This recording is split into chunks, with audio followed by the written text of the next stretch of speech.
Africa is importing nearly everything.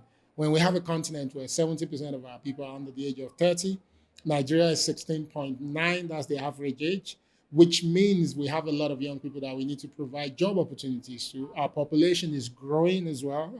My country, we're having 5 million new people every year. We're projected to be 500 million, I think, in a few years' time. How do we create job opportunities for those people? How do we fit them if we have to rely on importing everything?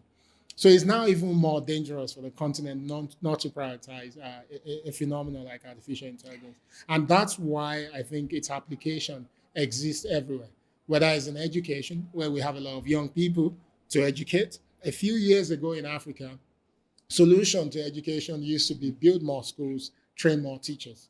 But now we know technology is becoming a lot more exciting in the way it's aiding learning, the ability for people to be able to learn wherever they are, personalized learning. This is what technology is bringing to the table. And AI is even going to deepen that. And they even highlighting AI and its applications to informal sector. In Absolutely. Kenya, we call Jua Kali, Absolutely. right? And so that's a key area, Yeah. climate, healthcare, Yeah. local, hyper-local contexts with that AI can solve, that are contextual innovations for the continent, where you have really advocated for job creation and the opportunities around that.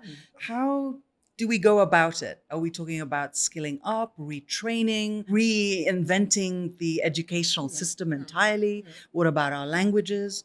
How do you see the most efficient way of creating new jobs with this new ecosystem? I think the foundation is appreciating how youthful the continent is. And because we're extremely youthful, upskilling is not that difficult because young people are digital native naturally. What we just need to create is the platforms for them to be able to access some of this knowledge. And knowledge at this time as well is now also ubiquitous. It's not like 20 years ago where you probably need to go to MIT to become an artificial Now you intelligence. could just go to YouTube. That's how I've been learning everything lately. YouTube University. Exactly. There's so much to learn there, but there are also platforms that have curated learning opportunities. But of course, we must create the infrastructure to back that. I think the first one is connectivity. We talk a lot about compute and GPUs and things like that, but the first thing we actually need to fix is connectivity.